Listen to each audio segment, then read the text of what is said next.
strong.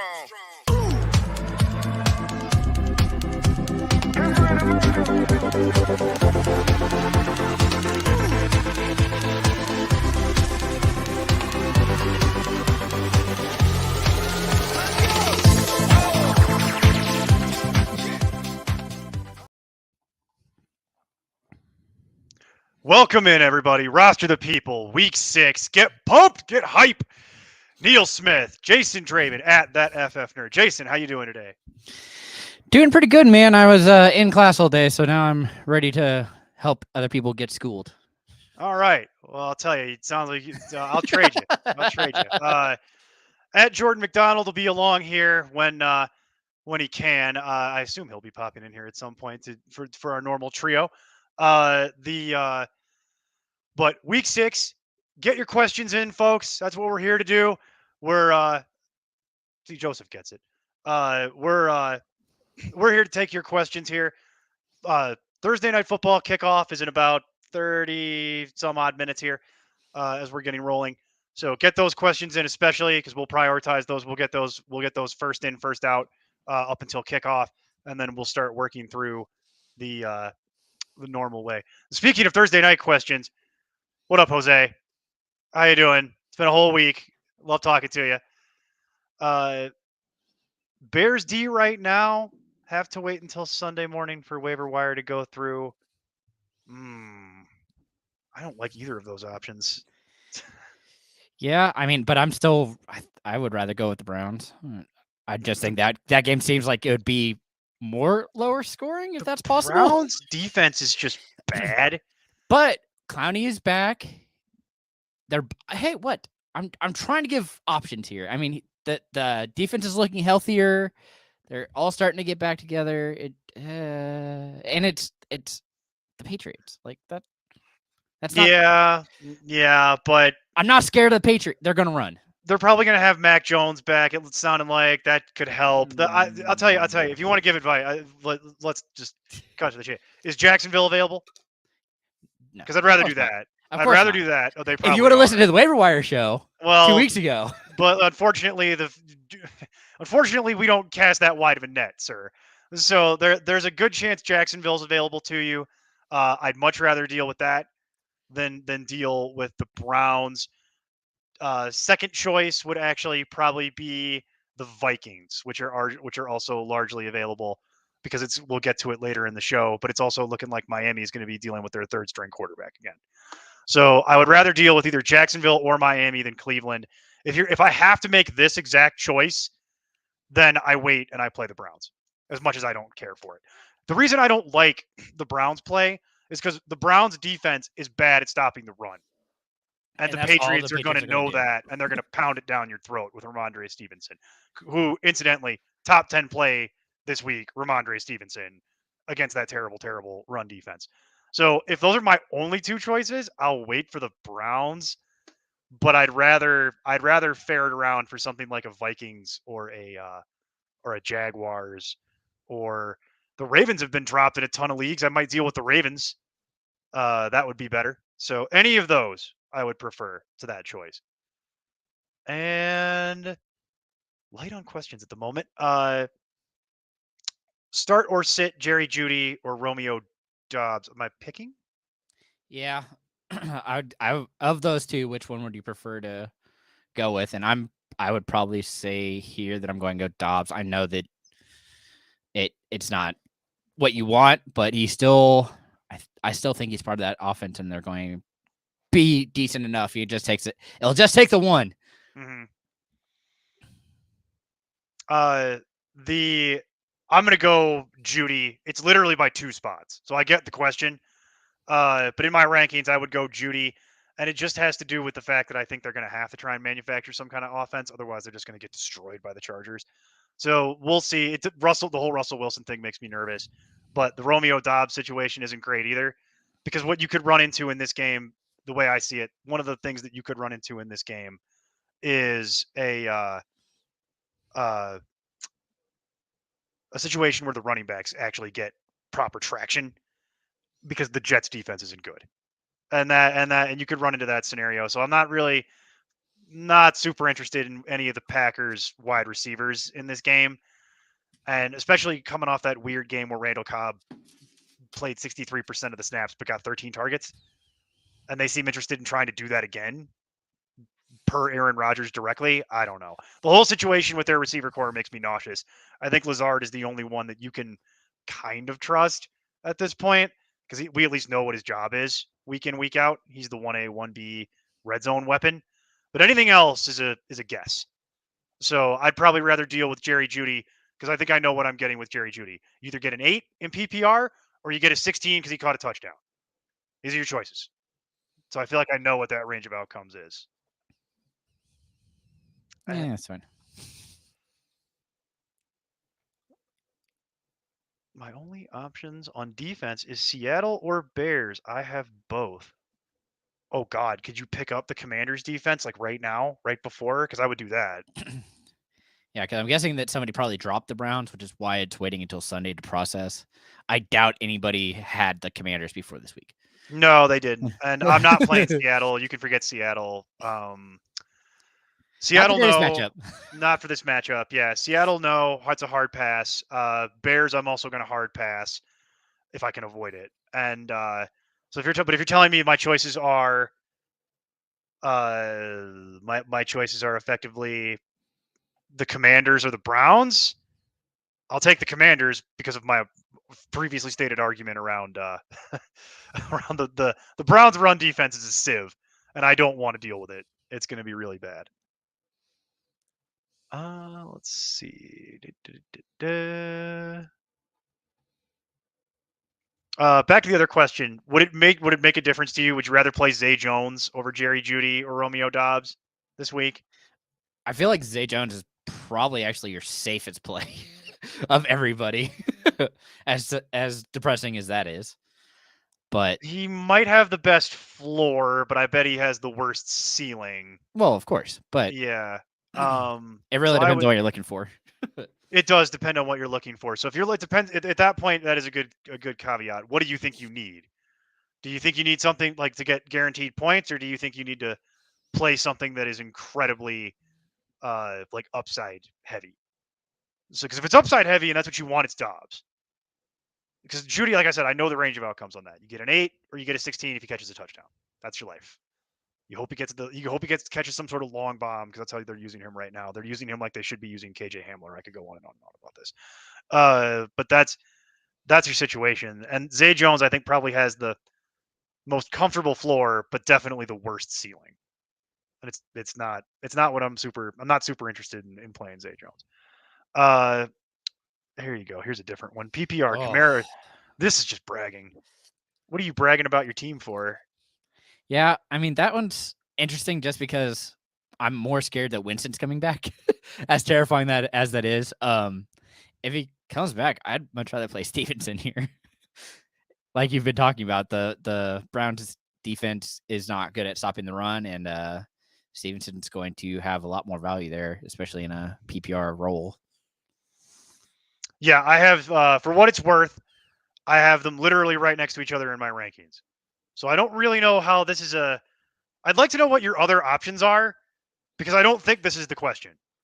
I think you're going to probably end up playing both of these if you could, because I've got Kamara as my RB6 this week and Stevenson is my RB7. So you're going to bench a top 10 running back to play what? What's your lineup look like? So if you want to post that in, go ahead. If you're making me make a choice, it's Kamara by one spot. However, I think that's probably your bigger issue, more so than anything. Will Dak play? No. Yeah, that's not this week. I'll put that back up for a second. Check back with us for week 7, maybe, but not this week. I want to see the spiral on the ball first, and him actually moving and throwing passes regularly. We'll do an easy one. Yeah. Duvernay or Corey Davis? Duvernay. Moving on. Thank you. Yeah, moving on. Finally, Neil's. I don't even like Duvernay, but I think it's that little of Corey Davis. I don't even like. We'll get into the Duvernay thing later, as we continue on with the show. But yeah, I don't even really like Duvernay, but I don't see any universe where you're going to play. especially because we don't think Bateman's likely not playing again. So That would be my guess. Yeah. Yeah, and I have, again, I don't even like Devin Duvernay, and I have Devin Duvernay in the 30s at least, whereas Corey Davis is like mid table 40s. So that's a quick one. And Saquon, Fournette, Kamara, Stevenson. Those are your RBs. Can you only play two? I'm assuming you can only play two. I meant like that. That's just your RBs. That's great. Well, I'm assuming that maybe that's flex then. Maybe, but if he's only, let's do it this way. If those are my choices, then yeah, okay. So you want to pick one? I see. He might only be starting one flex. Yeah, that's the only thing I can think of is that Yeah, he's already starting Barkley and Fournette. So yeah, because you're going to start Barkley and Fournette. All right. Well, then I didn't think I'd be giving this advice today, but it's Kamara. So there you go. Well, it's one spot. I don't know what you want from me. They're all. He's got 4 top 10 running backs. Like, and your wide receivers are Chase, Evans, and Lamb. I mean, you might be trying. I would be trying to move one of those for another wide receiver. What is this team? Is this like a 10-team league or something? I'm trying to like wrap my head around this. Well, okay. No, this is right. Evans went a little later this year. A little bit, but it's kind of shocking that this is your roster. Boy, this is Stevenson came out of nowhere. Kamara you're like, was having I know, issues at the beginning of the year. Spoiled for choice here. How many flexes are you playing? Respond with that, Blake. How many flexes are you playing? Because this is nuts. Fascinating Neil here. It's a fascinating team that you have. I will say again, depending on the question around flexes, for me it's Kamara by one spot. I'm imagining you're going to say no and probably just play Ramondre. Yeah, I'm still sticking with Ramondre there. It's one spot. You can't really. I don't think you can make that decision wrong. Half point PPR. Kittle or Higbee? Higbee. 100%. Kittle's done. Well, that's not fair to say. He's going to have a big game eventually. I just don't think it's happening yet.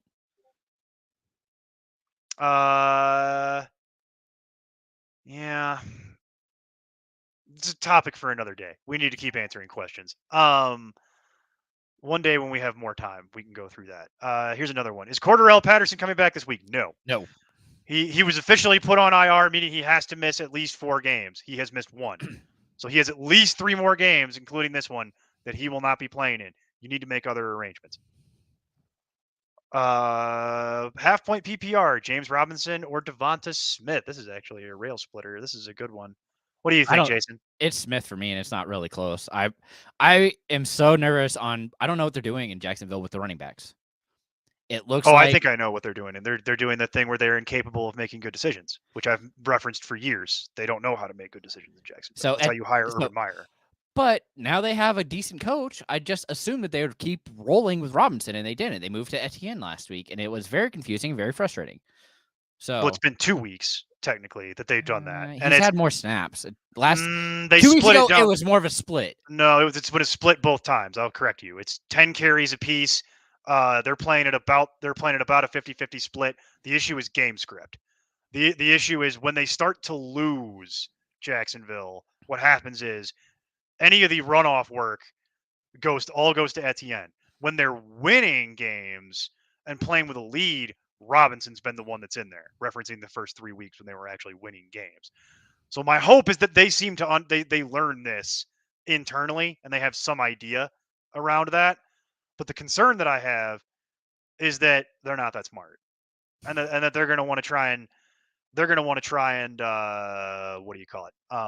Like get Etienne more involved because he's the young rookie. Blah blah blah. Narrative. I'll tell you the thing that I want to do with James Robinson more than anything, and this is an aside from your question, by the way. I want to try and trade James Robinson. I'm actually hoping James Robinson lights the Colts up this week so that I can try and trade him. That's my goal. Because, and by the way, that's not just me. James Robinson is in the top 5 most traded players on Sleeper this week. So that is a fun fact for everyone at home. A lot of people are looking to get off the James Robinson situation. As it relates to this exact question, It's really close in my rankings because I've got Robinson. Even though he's been bad, he's still like a top end flex level running back, very back end of RB2. Whereas Devonta Smith is kind of in the same thing for wide receiver. Half point makes it interesting. I think we're going to agree. We're going to go Devontae this week. I think that's what we're going to do, mostly because of the aforementioned issues with James Robinson's workload, but also they're going to have to throw the ball in that Dallas game. This is like this could be a real test for the Eagles, and I think the Cowboys are going to scheme it to try and take AJ Brown away. That would also be my guess, which is kind of why I dropped him a lot. I mean, I Mm. kept seeing him in the top 10, and I'm like, I don't think I can do that with AJ Brown this week. Yeah, it's a tough one. That's a tough one. The Jose Boone. Yeah. Boone. Why are we still talking about? I talk to you about Darrell Henderson every Thursday. we're gonna find a way to get you to trade Darrell Henderson. Well, until they start figuring it out, there's no reason to start Henderson.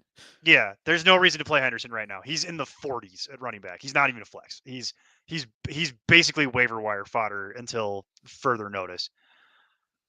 Superfan Polo said in the house. Polo, how you doing, buddy? Are Dolphins wide receivers worth the start without Tua? Hill is. I agree with that. That's the short version. That's the short version. Hill is worth it. Didn't like that he left that game in a walking boot, but then he's been practicing every day this week. So go figure. You tell me. Like I don't know. Like it's really frustrating. I would say Waddle is the one who's sucking wind right now due to the quarterback issues. Yeah. So but I don't see how you're going to be able to not play Hill should you have him. Currently, I would say things worth starting in Miami if we want to play that game. Tyreek Hill, Raheem Mostert if I was desperate. Whoa! My list is not now if over. you're just not even if you're desperate. He's looking pretty good right now. I'd have to be pretty desperate. He's nicked up pretty hard, man. You really want to trust him? I get the workload argument right now. Yeah, actually, you know what? As I look at my rankings with the buys, yeah, Raheem Mostert basically because of buys, Raheem Mostert does creep into basically must-start territory. Okay, we found two. You got a third one? Waddle would have been considered a must-start up until the troubles with the QB. Yeah, I mean, I'm not trusting Waddle until Tua is back. Maybe I can't even do Gesicki like I normally would, but I can't even trust that at this point. It's been too brutal. The targets aren't there. It's really just going to Mostert and oh my gosh, Hill. Golly. Okay. Scanning for Thursday night. Thursday night. There you go. All right, Matt Trev 22. Start Brian Robinson or Kareem Hunt. Might take the gamble with Robinson. Go ahead, Jason. I would absolutely take the gamble with Robinson. Don't get me wrong, I love Hunt, but the workload there for Robinson, the opportunity, the great matchup, there's just too many positive things right now going for Robinson. I have to go Robinson here, even though it's very unproven. Everything else that's negative against him, you know what you're getting from Kareem Hunt, and I'd much rather go with the upside that Robinson could easily bring you tonight against the Bears. The Bears are god awful. I'll be the first to tell you about that. I am concerned. We'll get into this conversation all the way later on. I am concerned about rolling Brian Robinson out there. I'll put it to you this way. If you need some sort of like 40 and you think that's what you need to win, you need some sort of massive night, play Brian Robinson because it doesn't matter anyway. If you think you need a 10, you need a reliable, solid number, like you know what you need, play Kareem Hunt. The concern that I have about Brian Robinson here is that we still don't. It's great that they're giving him the starting job. That doesn't super mean anything until we get the actual snap counts and percentages. It's a nice story. And you're talking to a guy who rosters Brian Robinson in 4 leagues, who's a believer in Brian Robinson, that thinks that he will eventually supplant everyone else in that backfield. But I don't know that I want to do it coming off of a game where he had 9 attempts and played 22% of the snaps. Yes, they named him the starter. Awesome. Still don't totally know what your job is. Also, it is a good matchup. So like I said, if you need to swing for a home run, play Robinson. If you just need guaranteed points to win, put your khaki pants on for one more week and put Kareem Hunt in your lineup and Hopefully he finds the roll end with it zone. that way. Exactly. Or he catches 4 or 5 passes at a minimum would help. Let's see. Oh, Blake is back. Oh, good. 10-team league. I called it. One flex. What? This is the most insane roster for a 10-team league. Yeah, you probably could. I mean, yeah, like if you really wanted to, like you've got the of running those, back. yeah, you're probably. I'd probably be going for Diggs there, but just because I think of those options, he's probably the cheapest. Well, this is the same guy who's I talking know. about he's starting Saquon and Fournette. So he's starting. So we'll go through it. He's going to start Saquon and Fournette, and then he's going to start. Where was his wide receivers? Probably Jamar Chase and Mike Evans, right? So then really we're talking about picking a flex. So here's your choices for flex. Alvin Kamara, Ramondre Stevenson, or CeeDee Lamb. Those are your 3 flex choices. In full PPR. Yeah, it's still Stevenson, but yeah. Yeah. It's Stevenson for me of those as flex options. So that's fine. It's and I'd say either Kamara or Stevenson. If you really want to play the matchup, it's one spot in my rankings. No one's going to look at you sideways. It's so little that it makes no difference. And Stevenson does have the better matchup. Alvin Kamara, better body of work, and had a nice game last week. So again, I don't think you can make that choice wrong. That's kind of my general takeaway. Nice team, bro. Yeah. and if you want to make that trade, yeah, you probably could. Especially because I want to go back. He has Kelsey too. It's just an embarrassment of riches over there. We're gonna go back to Dobbs. Dobbs. Do not cut James Robinson. Yeah, no. No, we are not cutting James Robinson. You need to trade James Robinson. That is absolutely a trade-worthy piece. Someone will give you something for that. Well, and you know where you can get that help. Just join our Patreon. Yeah. Hop into our Discord. Only $1 a month. There's a whole reason we do it. Keep messing with it. You'll get to it. Better. Rude. But you're able to get access to all of us. We'll help you build trades. We'll help you walk through the steps of what your team strengths and weaknesses are, where you have the chance to really grow your team and have a chance to go for a championship. And it's actually right on your screen there, right under Jason. Patreon.com/importantnonsense. And it is to get access to our Discord is $1 a month. That's all we ask. And then we'll answer all your questions in I would say in real time. Functionally real time. Same day. How about that?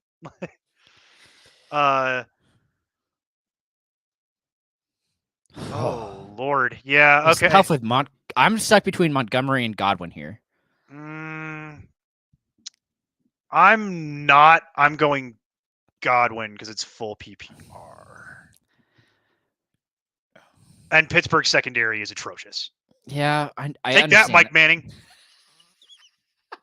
You have to take shots at him, don't you? He's not here to defend himself. You're taking shots. He'll be around later, and I like to antagonize Mike. It's fine. He already hates me anyway. It's not a problem. Like it's Yeah. Again, I think this is more of a floor ceiling thing. I think Godwin clearly gives you the safest floor, and Montgomery gives you the potential upside of scoring touchdowns because they're going to hand the ball off 30 times.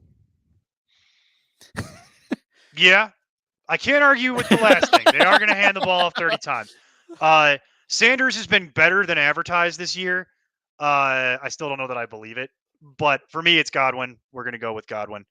That's another one where at least you have good flexes. What's it like to have wide receiver depth? I wouldn't know. And sorry, I'm just double checking something. Yeah. Okay. Yeah, I'm still going with that. And where are you? Oh, you're the same person. Yep. What's up, boys? Hey, you're the same person. Steve. Hey. What's up? I heard there was an open chair. There was an open chair. I just scooch right in here. Freaking Batman. Welcome to the show at nonsense_Steve. Steve Bonham. He's so bored he had to come in. What's up? Somehow has a Thursday that he can spare. I don't know how that happens. But you know what? It's just been so long since I could harass Jason live on air. So normally he does it in the background while. Yeah, probably sit. Well, normally he harasses us in the chat, and I post it for everyone to enjoy. Exactly. It's so much faster this way. You're sitting Higgins this week, I think. And the only way that you're going to play Higgins for me is if he practices in full tomorrow, and we get some sort of like reasonable assurances that that's actually going to be a thing. Because that goose egg hurt last week, and I don't see any reason why the Bengals are going to run him out there at this point if he's not totally healthy and ready to contribute, right? Like, their season means something. Why would you run the risk of hurting T. Higgins? A decoy, that's why. Well, okay, fair enough. But if that's in play, then I don't want to play Higgins. Much like Amon-Ra St. Brown last week. Like we said was going to happen. Yeah, I called that. T. Higgins last week. Dan Campbell has a history. Dan Campbell has a history of sending guys out there as decoys. He does do that. Let's see. Thursday night questions. Oh, are you just scanning for specific? We're doing those until kickoff. That's the way I always do it, and then we'll circle back. Yeah, we circle back to the non-Thursday night questions like this. Then here's a Thursday night one. This is an easy one, Jason. There you go. You can go for it, Jason. It's Brian Robinson. I'm not. I still don't understand what they're doing with Dylan. I thought they had a very even workload the first couple weeks, and then he's just slowly teetered off, and it's terrifying. Again, I'm going matchup. I'm going the usage. I still like Brian Robinson more. He had the fumble.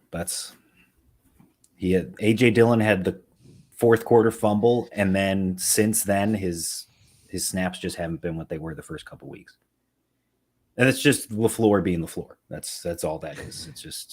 It's got nothing to do with talent or his efficiency or anything. It's just he's not on the field as much as he should be. Sad. And then even Aaron Jones last week didn't do anything, but it didn't matter. Like the whole thing.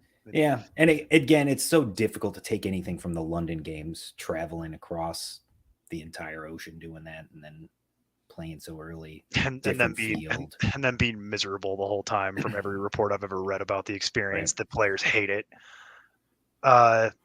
So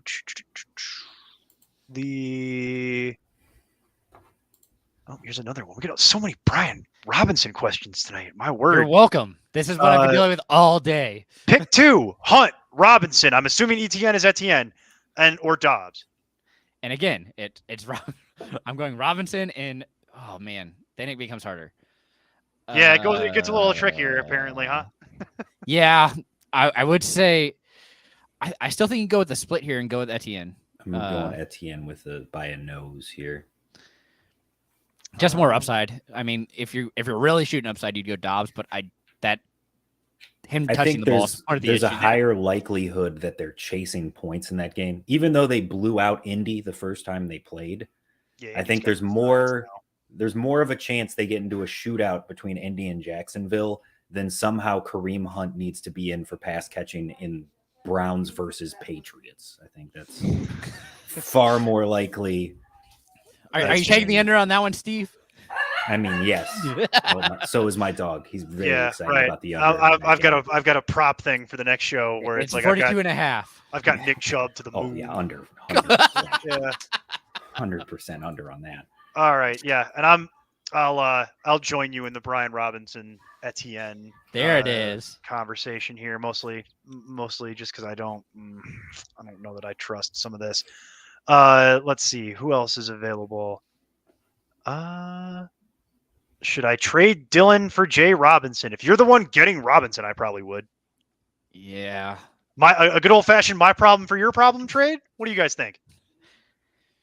I mean, I'm fine with it, but again, I was high on Robinson coming into the year because I thought he would be the dominant back for most of it. So it's a tough one, right, Steve? It's tough. The issue that we have is like coming into this year, we had it as Etienne was essentially going to be in the Aaron Jones role, and Robinson was going to be Dylan. So like coming into the season, I would say you're trading for the exact same situation. And it looks different because of the fact that at the beginning of the year, James Robinson went off those couple weeks that he did. But that's since then really tapered off. It's becoming more and more Etienne's backfield. I would rather be getting out of the James Robinson business than getting into it. But we could whip around on it too. Like, what would you want to try and trade James Robinson for? Obviously, this is always subjective because you've got no, like you don't know the rest of somebody's team. But just in what's the in a ballpark, right? vacuum. So it's like yeah, exactly. So wow, it feels like Wednesday all over again.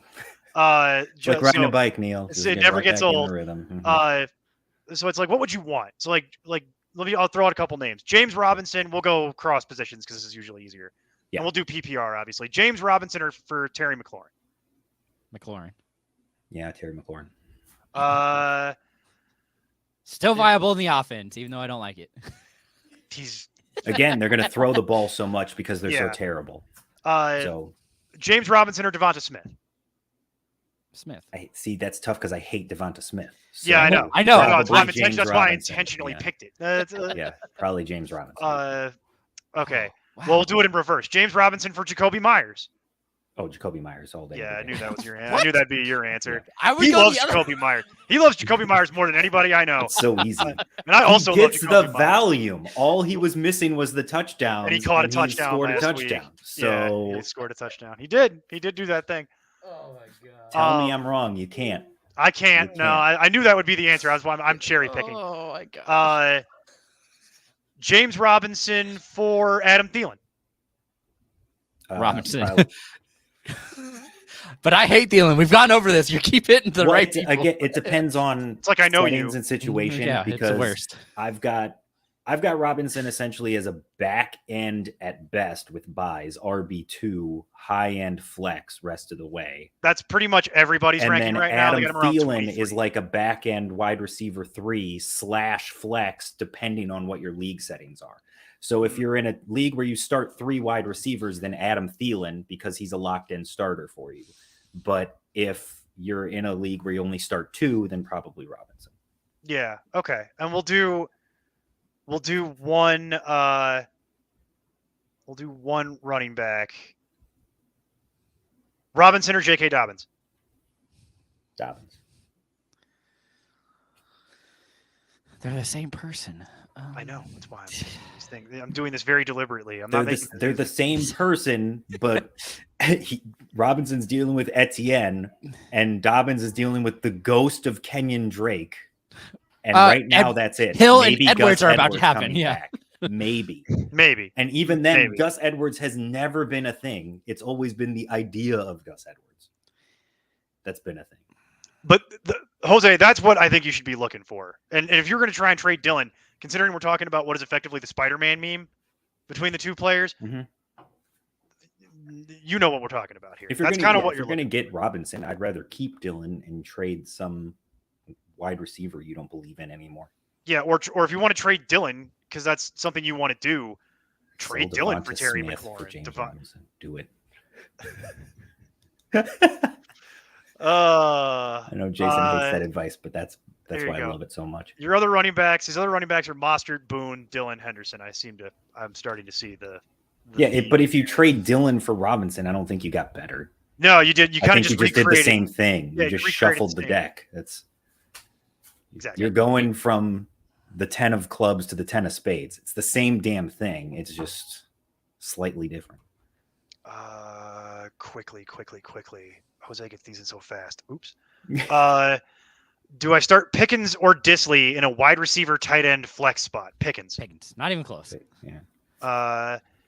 Dude's going to continue to see targets with Pickett there. And Samuel and Robinson worth a start. Yeah. We're assuming Brian Robinson. Brian by the way. probably, but Yeah. yeah. I'm assuming those are both for tonight too. Yeah. All Yes, that's why it's up here now. Because we've got 2 minutes to answer this question before lineups are going to lock. He just got this in under the door.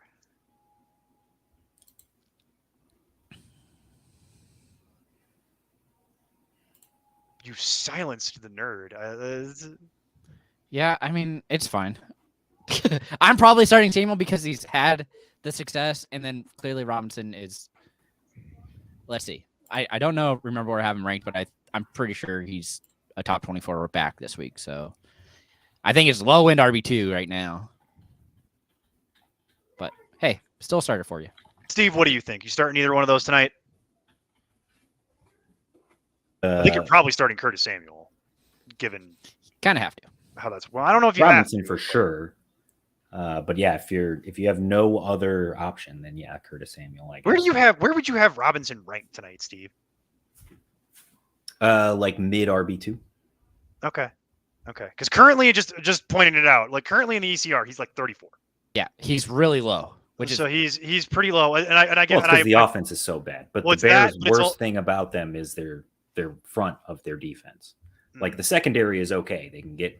They can't really stop anybody downfield. They have this really weird defense where they can stop you between like 5 and 20 yards down the field. But if you throw a bomb, it's an easy touchdown. And if you try to run it on them, it's an easy 15-yard game. And that's going to be the Robinson territory. Yeah, I have him at RB19 right now. All right. Yeah, that sounds about right. The other thing is a lot of people there's a lot of trepidation just around the idea that it's like we've seen him play one game. He played 25% of the snaps. He had 9 attempts. That's what we know. So nobody knows. He got named the starter, but nobody really knows like what that actually means. So I think that's the other reason why people are a little hesitant to move him. Yeah, but he did get a fist bump from Riviera. So Riviera? I don't know who Riviera is. Same thing. Riviera. Golly. Riviera is a casino in Las Vegas. That is not a person. Every time I spell it Riviera too, which is the worst. Oh, I see. Your other options are Olave, Dobbs, or Samuel. If we knew Olave was playing, he'd be the one that I'd go with. I agree with that. If Olave is playing, I wouldn't want to play these guys on Thursday night based on the idea that I would rather play Olave over either of it on Sunday if I knew he was actually playing. So I'd be willing to wait that out. Yeah, and even then, if you're really worried about Olave not playing, I'm sure Duvernay is probably available on waivers. Let's be honest. I'm not sure about that actually. Let's see. Last call for Thursday night questions, ladies and gentlemen. And this is the last one from Skylar. Monty or Jeff Wilson, full PPR. Oh my gosh. I have it as Jeff Wilson by 4 for the record. Monty. Yeah, I think it's Montgomery, but man, I get it. The volume play. Yeah, I understand. It's the fact that I'm pretty sure he touched the ball 30 times. I think I'm so high on Montgomery and Brian Robinson this week, mainly because I'm hoping that the Bears and Commanders just put us out of our misery and just run out the clock from the get-go.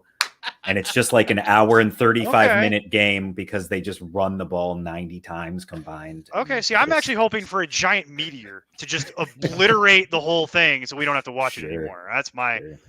Did you see that Discovery reenactment of the meteor hitting or the asteroid hitting Earth? Oh my gosh. It's actually low-key terrifying. Jose. Okay, Jose's back. Jose. Okay, you have Justin Jefferson. Hold on to Justin. Bro. Hold on to Justin Jefferson, obviously. We might get into this. This is your issue. You need to join our Discord, man. This is exactly the point. Probably. But I will say, probably. But I will say the one that's interesting here, I don't really want to trade T. Higgins because his ankle's a little gimpy at the moment. That problem I think will get resolved. Same thing with the Bengals offense in general. I think that'll get resolved. The one that I'm got concerns about is the one that I'd be most willing to trade at this point is probably Michael Pittman, just based on a couple different factors that we'll get into when we start breaking down the Colts game in a little bit.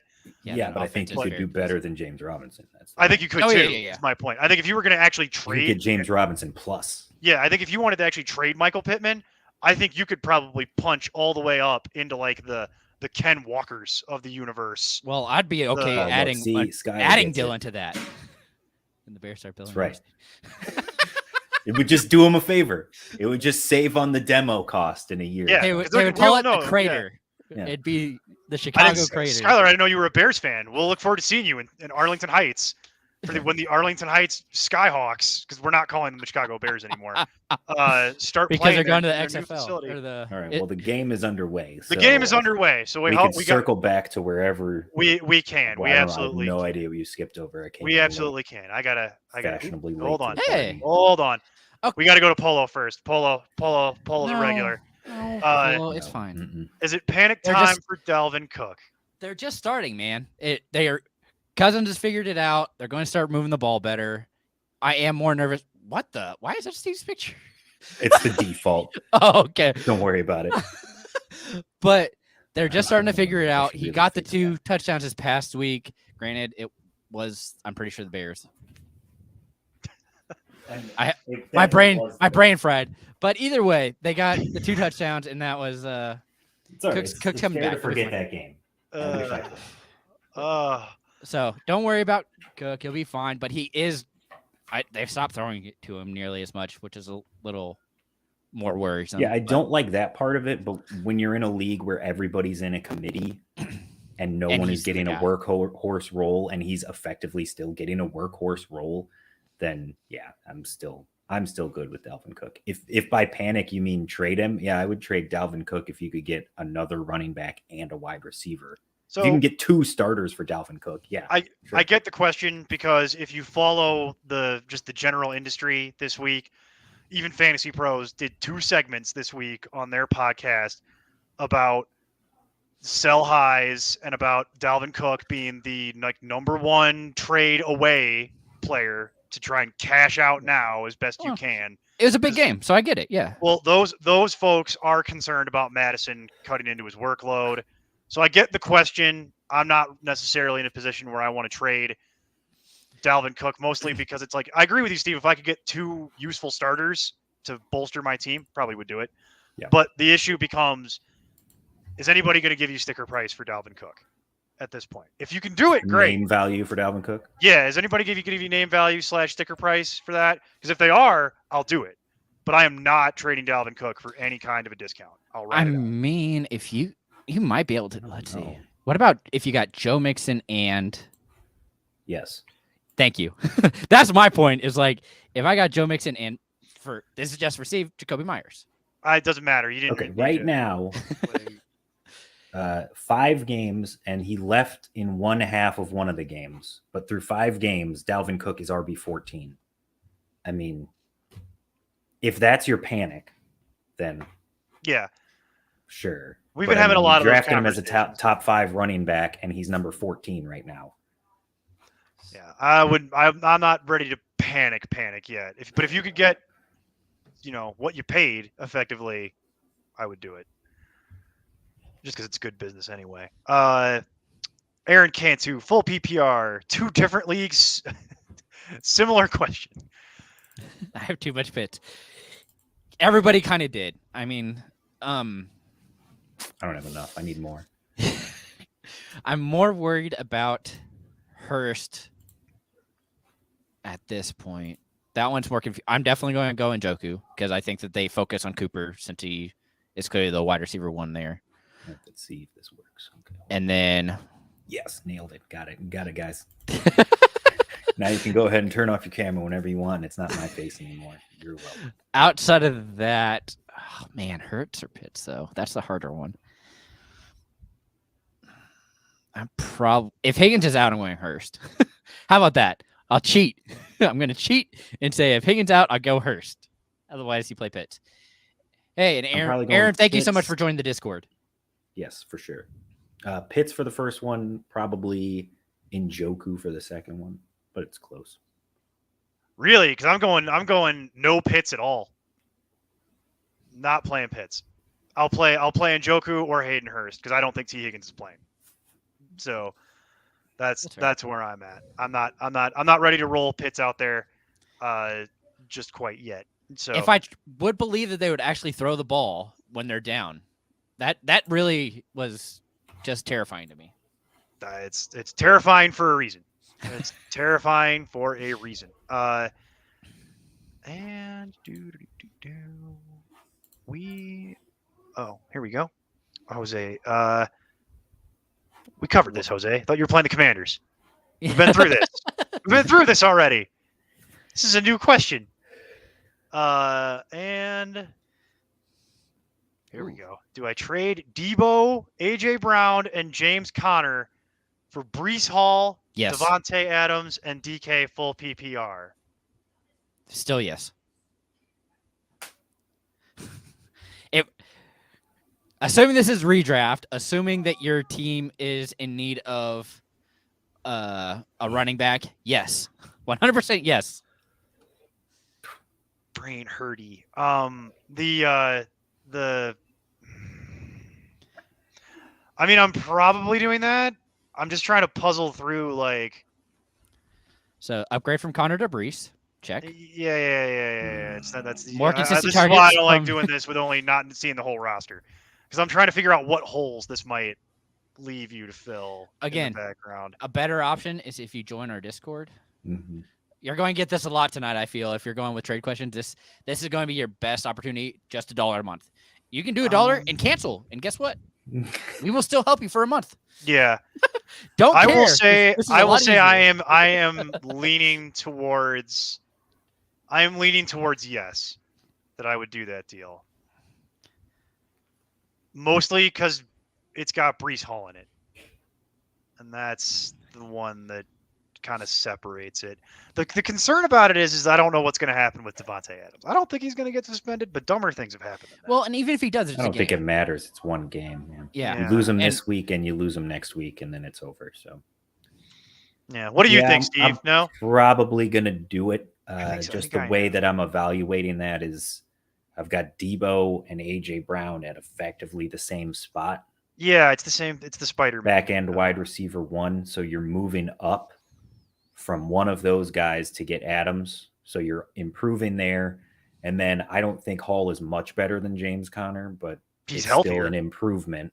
And the biggest spot you're taking a hit is going from AJ Brown or Debo, however you want to rank it, to DK. But that's not. I don't think that's that much of a Yeah. downgrade given how Yeah. Seattle's playing currently. I mean, there's no Yeah. guarantee of future performance. And again, right? like I said a couple weeks ago, like DK has been one of the biggest steals, him and Tyler Lockett in drafts, because Yep. people were just all out on that offense. Yeah. So, and I Lock it for sure. I totally get amazing. why people were all out on it, because Sure. that team is punching way above its weight class right now. So Gino is. did we already get all the earlier ones? Yeah, Gino's Yeah, punching way above yeah, us. I'm pretty positive I covered it. I had a little line drawn on there to make sure You're we good. we You're got good. them. Conflicted on backup running back. Welcome back, Ken- Soaring. Welcome back.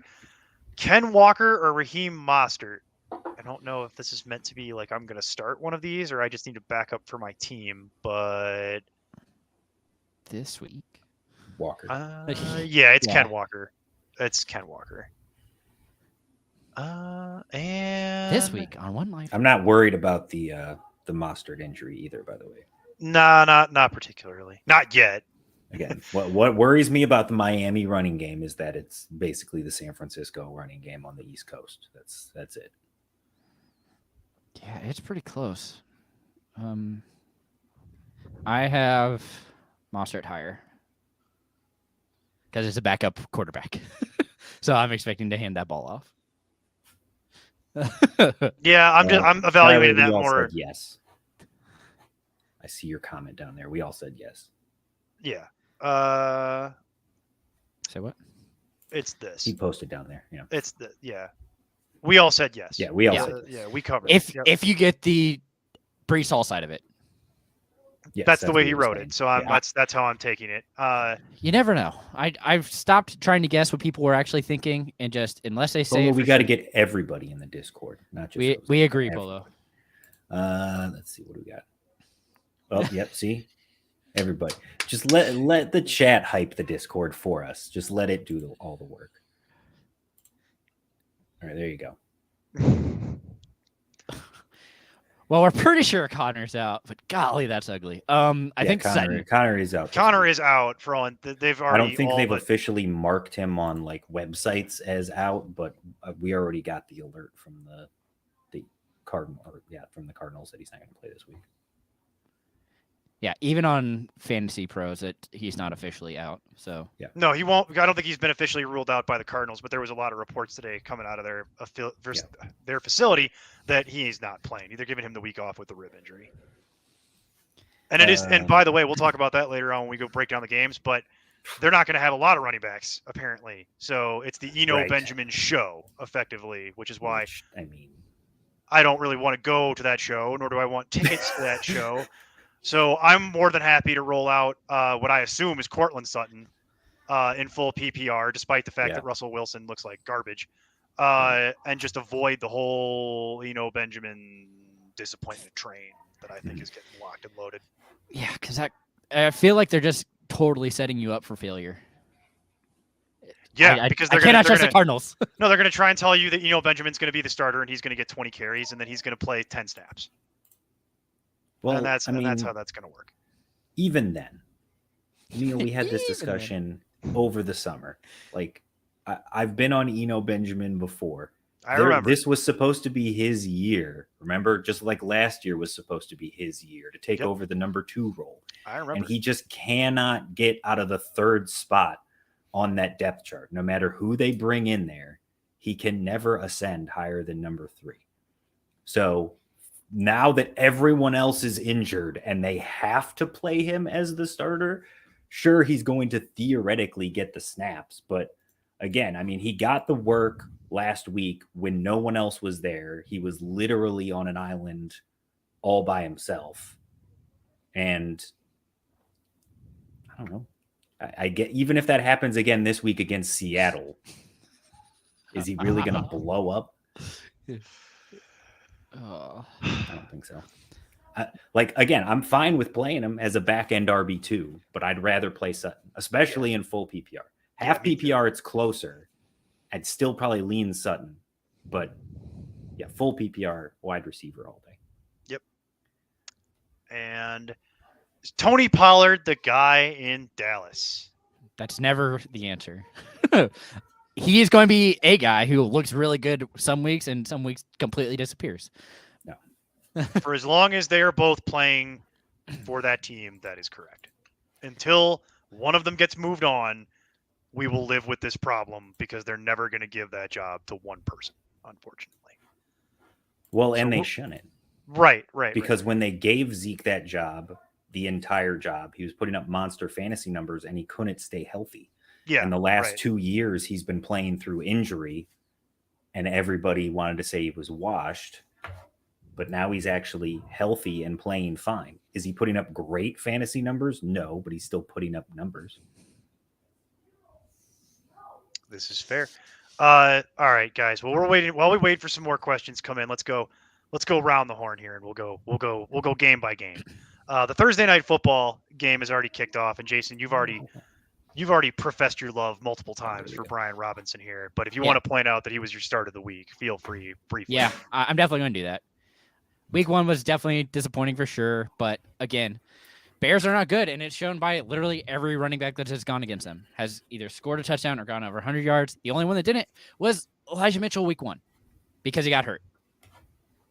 So pretty easy start for me. I absolutely loved it. And then, again, we kind of touched on it, but my defensive start of the week is the Commanders because this team's just going to run the ball, and I doubt that they're going to put up 20 points. So it seems like a very safe option, and I'm all up for it for those two as my starts of the week for defense and RB. So, all right. So let's go to Sunday then, because that game has already kicked off. By the way, just checking the line currently, Brian Robinson 2 carries for 3 yards. That is where Beautiful. we are at. The first Sunday game, Niners at Falcons, -5.5 is the line favoring the 49ers. You will have all of your 49ers. There's nobody of note really on the injury report. The only thing that might be worth noting is Tevin Coleman was officially promoted to the active roster. Good for him. Don't care for fantasy purposes. Also welcome home, Tevin. Like it's what a strange. Yeah, we've gone all the way back around.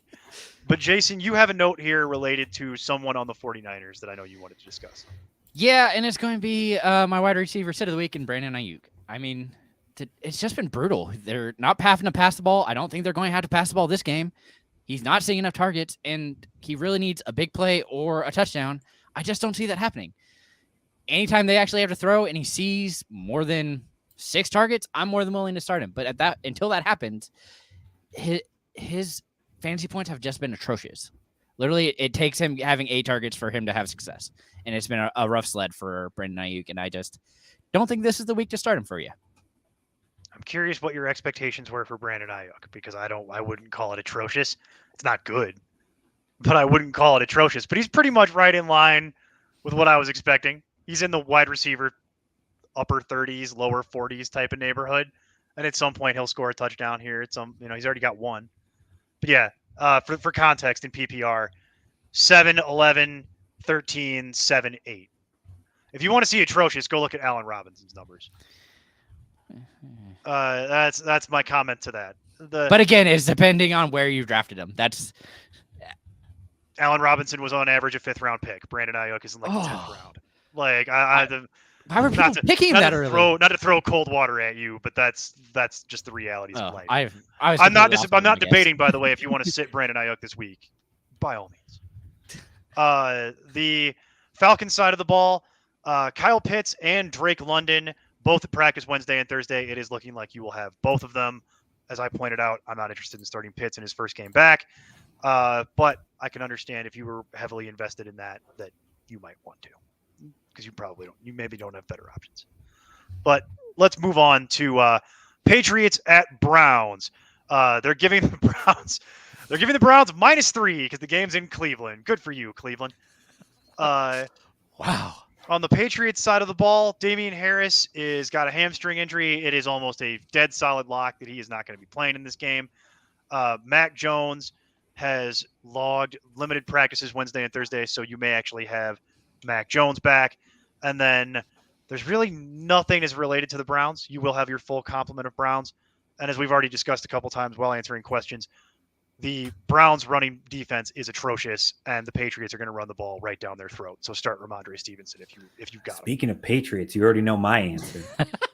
That's right, baby. Stephen and I'll high five on Jacoby Myers, and then we'll let Jason talk. Yeah, woo! Well, wait, hold on. I got to go to the right, Neil. Nope. Neil. Other way. There you go. Yes. There we go. There it is, Neil. Yes. There it is. We did it. Yeah, it's PPR, so you're going Myers here, and just the fact that, I mean, don't get me wrong, Singletary is probably able to be started this week, just because I think that game's going to be fun, and they're potentially going to actually allow him to score a touchdown, which would be nice, but we'll see. So, definitely going Myers. All right.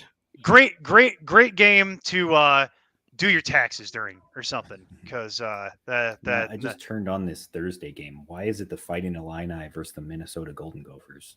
Oh yeah, they're doing the color rush. They're not calling it that anymore, but they're doing the color rush. I don't know why they went orange on orange for the Bears. It looks terrible. Full Illini and then Washington's colors. I never would have even considered that it looks exactly like Minnesota if they weren't playing the Fighting Illini. Right, exactly. Sorry to sidetrack you. No, you're fine. We're still waiting on more questions, so we'll keep whipping through some of the games. Jets at Packers. Packers -7 at home. Jets, nothing to note. You're going to have all your Jets such as they matter. And I would argue Packers that maybe were -8 at home last week. It's true. At home. At home. At home across the pond. Yeah. I was going to say the Jets, such as it matters. I mean, who are you starting on the Jets and feeling good about that's not named Breece Hall? They'll be there for you if you want them. They're put in that qualifier. I'm probably going to say Elijah Moore is the only name of note. I feel like playing out of the slot. He has a pretty good option. Fields interception at the 5-yard line. Bet the under, folks. Bet the under. Yeah. Perfect. Oh Lord. Well, if you had joined the Discord, you would know that I have the under, and then I have both Brian Robinson and David Montgomery going over 50 rushing yards. I'm not watching the game yet. Which 5-yard line? Was it the Commanders' 5-yard line? Bears were about to score a touchdown. Okay. Okay. Yeah. All right. This all tracks. And it got deflected at the line and then intercepted by a defensive line. I was thinking it might be. If it was the other way, I was going to be like, well, there's your Brian Robinson bunny touchdown. The rest of the night doesn't matter anymore. So now they got to go 95 yards the other way. Right. And there's only 2 minutes left in the first quarter. So they're already on track to do what I said and just run out the clock. I'd like to point out, let's go. That game has been on in real time for 26 minutes. And they're already coming to the end of the first quarter. That game is going to be over 100%. So fast. If you want to start, might not even be done. I said it a couple weeks ago, though. Zach Wilson coming back murders all the Jets.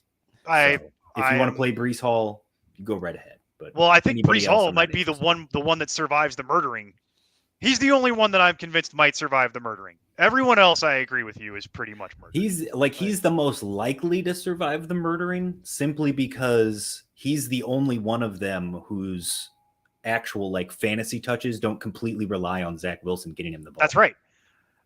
I'm not saying he's going to catch. Technically he has to hand it to him, but they could wildcat.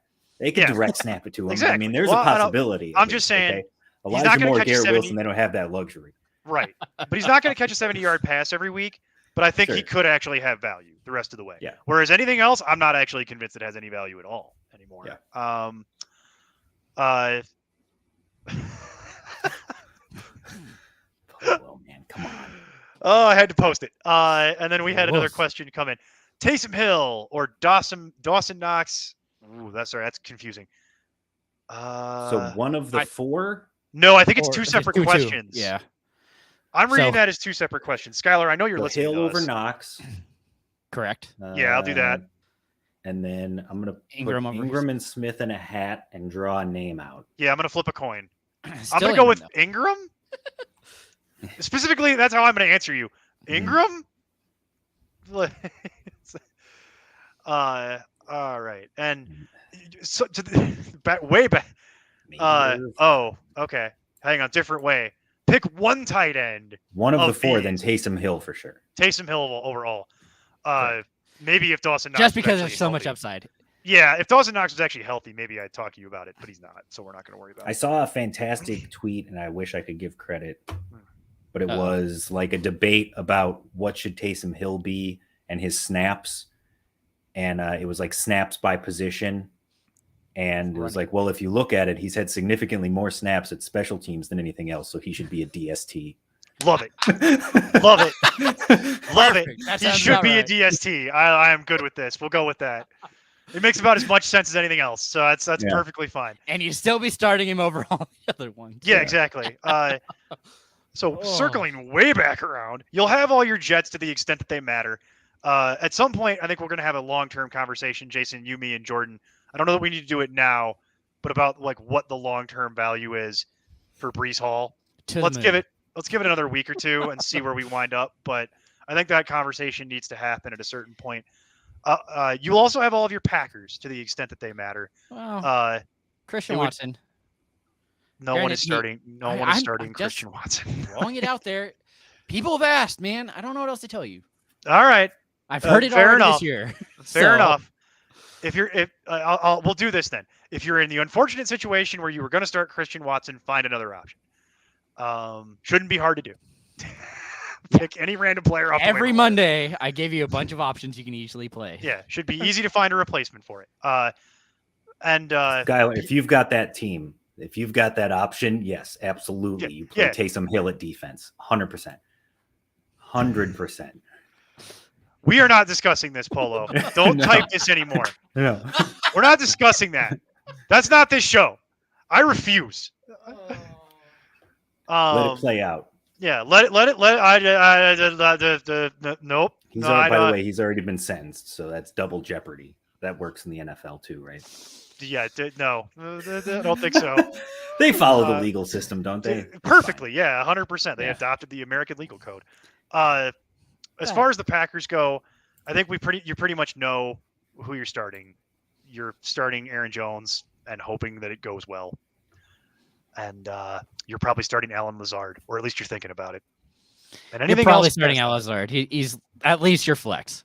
Probably it's very possible with the buys. Like I'm in a situation where I'm playing Alan Lazard in a league. I'm guessing he's get to double digits. By the way, since we've been talking about it, this is one of my favorite stats through the first 5 weeks of the season. Taysom Hill has 1 reception for 2 yards and is the number 7 tight end. That's right. That's right.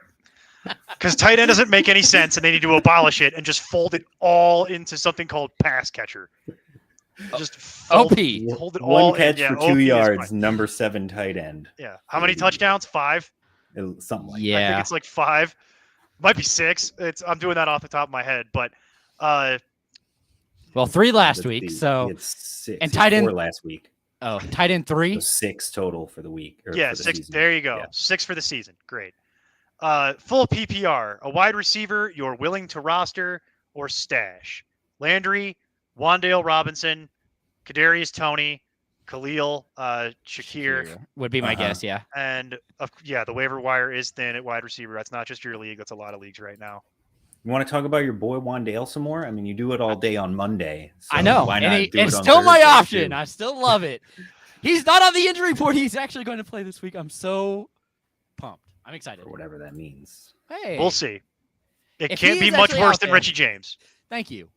And there's a lot of talent there. He'll be fine. I'm hoping. I'm not. What do you mean by a lot of talent there? You mean within his person, or you mean in New York? I'm just trying to understand. Both. Like, clarify that. Both. He'll be fine. Don't worry. You'll appreciate it once he's. They're gonna find me dead in my bathroom from the aneurysm tomorrow. Like Double-digit fantasy points. Here it comes. No, it's not about that. That's just Oh. the fact that you said the Giants have talent, and I'm just like it like short-circuited my Barkley? whole brain. And Look, I Robinson. just like that all offseason we were talking about stop drafting Kadarius Toney in the 9th round. And now it's, hey, should I pick him up off waivers in the 5th week of the season? Yes. I have seen more Kadarius Toney. And by the way, no, you still don't want to roster Kadarius Toney. You shouldn't. Yeah. It's literally free at this point, and you still don't want it. I've seen the last 2 weeks. I've seen more Kadarius Toney hitting the waiver wire, and it just brought a smile to my black little heart. Like Scott just Fishbowl, there's no trading. There's 22 roster spots in a 12-team league, and Kadarius Toney's a free agent that nobody wants to pick up. Yeah. And it's like, I feel bad, but I kind of don't, because I reference my black little heart, where I'm just like, I have very little sympathy for it, for the people cutting him, the people who didn't want to listen, and now people are like, should I pick him up? And it's like, no. If you were going to go that low, no, if you were going to go that low, I'd rather look at other underperforming early career players. I'd rather look at like a Sky Moore, where it's like he hasn't done anything yet, but at least the snap percentages are going. Yeah, in the but right I doubt way. he's available. That's the problem. He might be. He's been getting cut in a lot of leagues. You just said the waiver wire's thin. Yeah, but Sky Moore's only rostered in 25% of leagues on Sleeper currently. I mean, I don't know. So I'm just throwing it out, man. Just throwing it out. Maybe. I don't know. Hey, Jason, how rostered is Wan'Dale Robinson? You would know that off the top of your head. He would. It was 26.4. See, there you go. Decimal. I like that. That's a decimal. All right. What can I say? I don't even know if we properly covered Jets Packers, but there's nothing to discuss anyway, so we're moving on. We're moving on to Jags Colts. This one, no one knows how to handicap this. They're going minus. They're giving Indy -2 because it's a home game. Colts revenge game. They got some payback on their mind. They've had that bulletin board material up since week 2. Come in here and smoke us. I'm just going to show you. Just a picture of James Robinson's face. We're mad. We're going to get revenge. Yep. They're going to stop James Robinson, and everybody else is going to be good. There's nothing to report injuries-wise, really, for Jacksonville. But, Jason, I know you wanted to talk about their quarterback situation there. I know. It hurt me last week because he totally let me down. Says depressingly. I know. It was such a good matchup. I don't understand what's going on with Trevor Lawrence, but I'm going to go back to the well. He's my QB start of the week. The opportunity's there. This should be an easy game. They're giving the Colts the line, which blows my mind. It's a home game. I understand division. that. That's why they're doing that. And Jacksonville has looked terrible for 2 weeks in a row. Yeah. That's why they have to figure it out. They have to figure it out against better competition, right? I mean, one would think. Yeah. Other than the Texans, but they always lose to the Texans for no reason. Haven't they lost? I don't know. I don't know why that. I don't know why that is that way either. But they do that. They tied him this year though. Oh, yeah. At least the Colts did, not the. Oh yeah, 1 minute into the second quarter, Washington punting, still 0-0. Brian Robinson up to 4 carries for 11 yards. There you go. That's what I'm wanting. Keep going. Keep on chugging. That is I need 40 more yards. That's a terrible efficiency number, is why I'm bringing it up. The 2 point. It's 2.75. It's well below league average. You should be trying to get to at least 4. As far as the Colts go, he was shot, man. Give him a break. I did for 5 weeks. They brought him back and wrote all these stories about how he looks amazing. And again, this comes across like I hate Brian Robinson. I roster Brian Robinson in 4 leagues. I was just saying I'm not playing him this week because I have no idea what to expect. The Colts side of the ball here, Jonathan Taylor did not practice Wednesday, but did get back to practice today. It is trending in the direction that he will be back for them. Nyheim Hines is still dealing with the concussion, but he was able to get a limited practice in as well. And Ashton Dulin was placed on IR very quietly in the background. The conversation, I think, around the Colts is this, and we're going to do this quickly. Well, I'm going to attempt to. You're going to let me? I've had to make some adjustments here. So over the last 3 weeks, Alec Pierce has been slowly kind of climbing up my rankings here because I'm not Jason who just rockets people up 60 spots because that's not scientifically backed. Whoa. Wait. I was on him in the offseason. It just has finally computed to it being even in my rankings now. Has it? So here's what I'll tell you. Alec Pierce did nothing for 2 weeks. and had Steve's watching the Bears. Steve's attempting to watch the Bears play football. That's what the Bears do to people. That's what the Bears will do to you. No, that's what you do when you bet on the Bears. That's what happens. Oh, yeah, well, that's your own fault. So Khalil Herbert just ran a 65-yard rush, and now it's 1st and goal at the 5. Say that again? Khalil Herbert just broke a 65-yard run, and now it's 1st and goal at the 5. And you've got the under, and you've got the under. And it's not Montgomery. Still plenty of and time it's not for the Montgomery, which is hurting Jason's soul. Yeah, look, the under was 38, Neil. I feel pretty comfortable about the under still. That's fair. We're already in the second quarter. Yeah. So here's what I'll say. If had that been Monty, Montgomery over Herbert, that 50 yards would have been. We've already met that. I'd be one off the list. Here's what I'll tell you, Jason. Pierce did nothing for 2 weeks. Right? Starts the season, did nothing. Well, literally didn't even play in week 2. Whatever. In week 3, concussion. Well, no. In week 3, though, he actually starts to get some traction.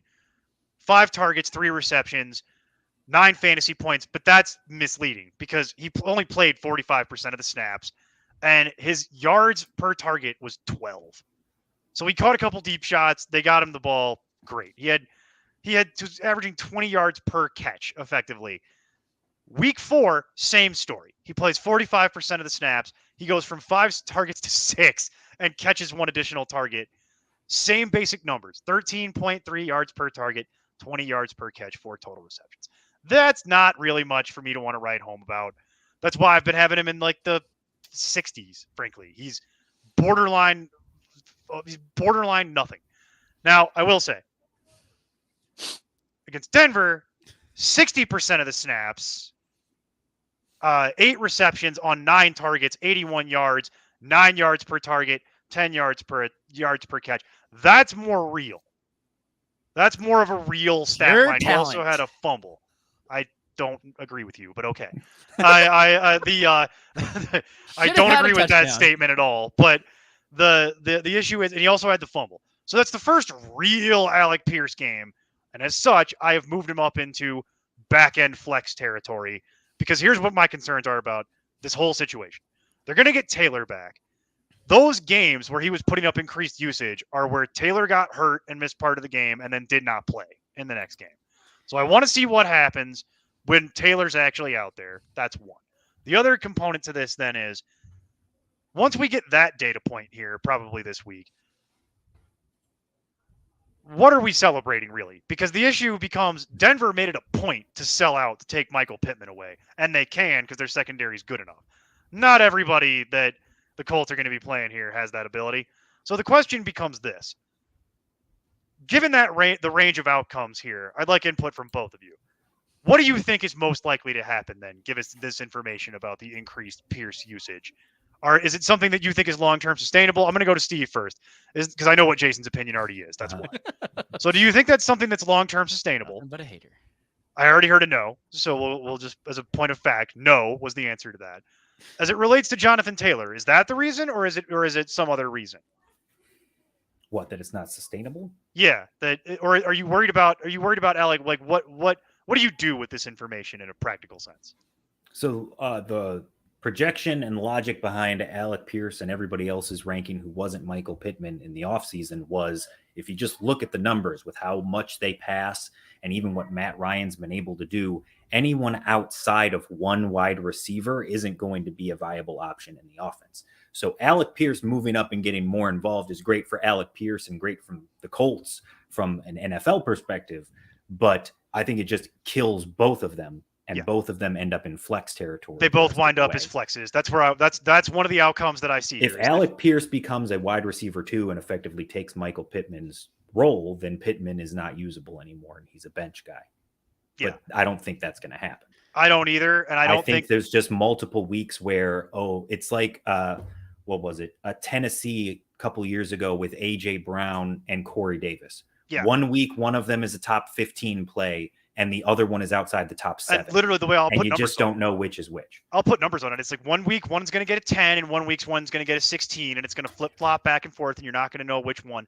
And so my concern with this, if this is actually going to be life now, hey, even the franchise's bread and butter, okay? It's what they do best. Yeah, and now you're calling for Phillip Rivers to come back. No, you might be, but no one else is. Okay. The only other, yes, in that regard, yes, very much so. But that's my concern. Bet the under, baby. Bet the under. Only the Bears could find new and creative ways to not score from the 1 yard line. But I agree with you, Steve. And the Commanders, baby. That defense. That's my concern with all of this, because Jonathan Taylor is going to come back. Jonathan Taylor is going to get his. So if this is life now, then what it tells me is Alec Pierce and Michael Pittman both basically get relegated to flexes. Mm-hmm. And if that's what life is, I want to trade Michael Pittman immediately. Well, I can still get something resembling sticker for it. Mm-hmm.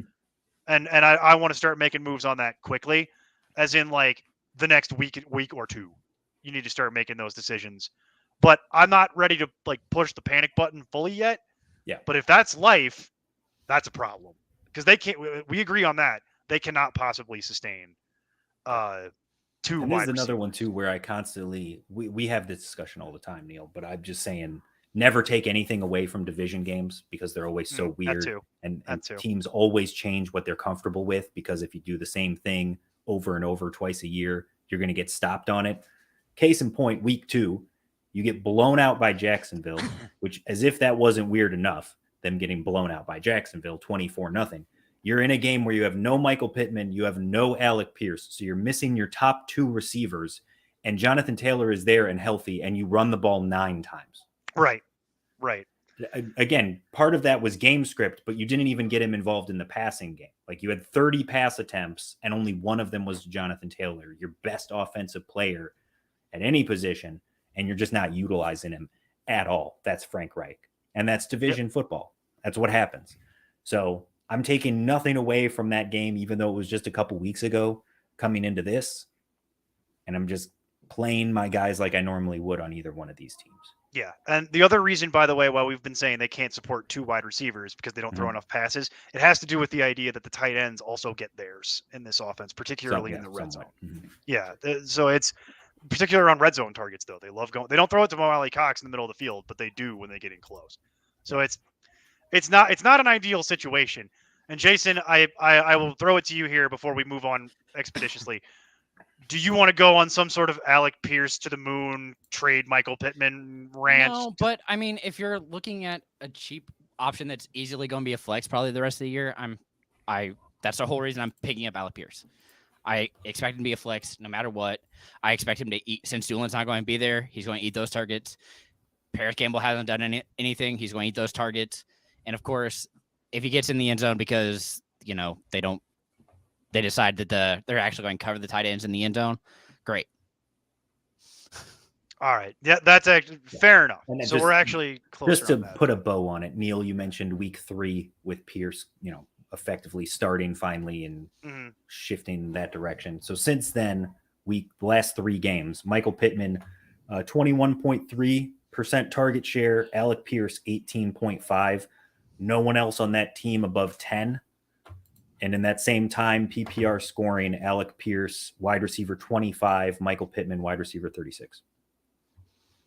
So that's what we're talking about. If you want one of them to be a wide receiver 2, the other one has to die. Yeah. That's what it is. They can't both live and thrive. Mike Manning comes off the top rope, and we move on. And I appreciate that for context, Steve. Thank you. But that's a conversation that I've been waiting to have for about a week. Mm-hmm. All right, so we'll move on from that game. Hey, Terry caught a pass. Way to go, buddy. You did it. They're finally passing the ball. Let's move. All right. And then they're at the 1 yard line. They had to do something. Just get some breathing room. Don't 1 for 17. Safety. Okay.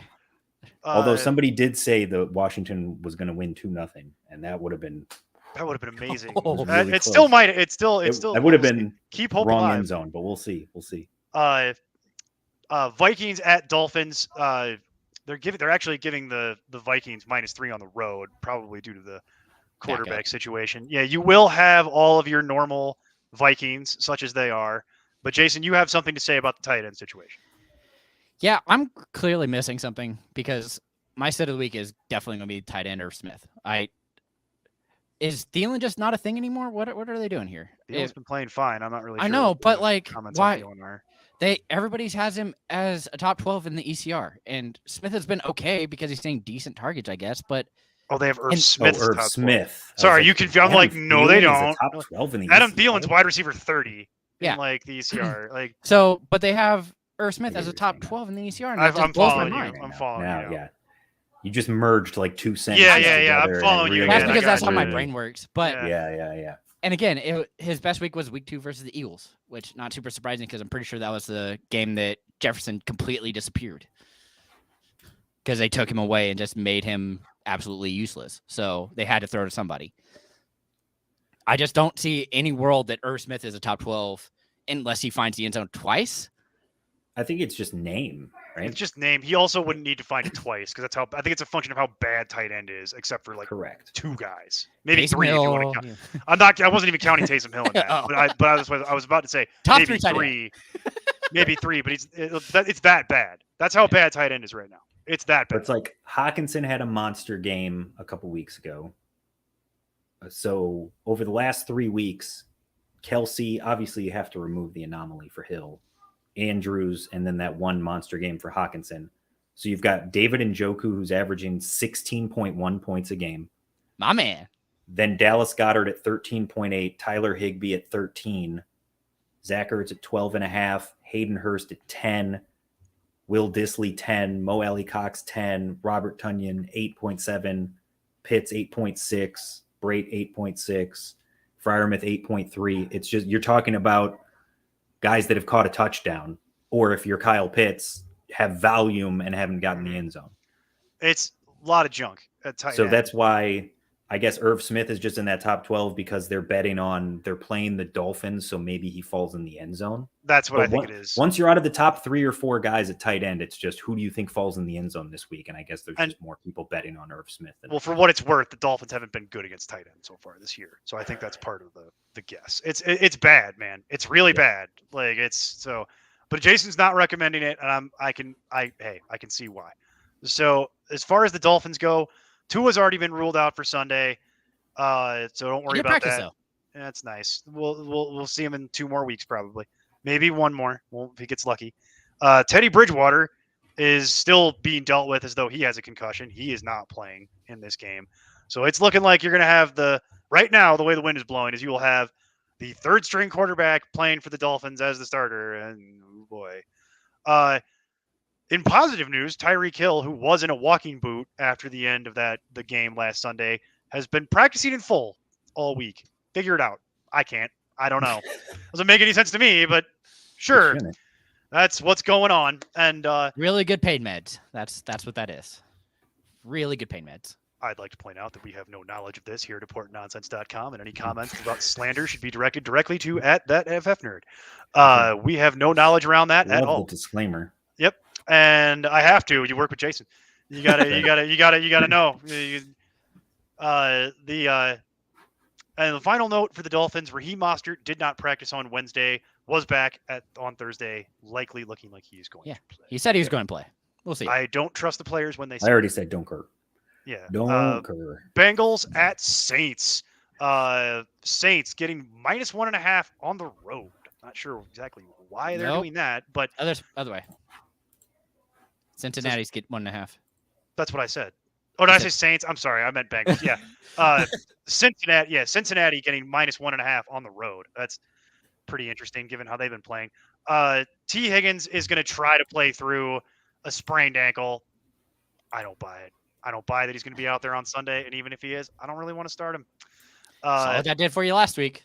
Yeah, I enjoyed that 0 in one of my dynasty leagues. It was great. Hayden Hurst didn't matter, fortunately, but Hayden Hurst is also limited in practice, but he's been limited all year. He's been playing through it. Other side of the ball for the Saints, Chris Olave would be a wide receiver 2 if we knew he was playing, but we don't know that because he is still in the concussion protocol. It is trending like he might get cleared, but you're not going to get that information until probably Saturday.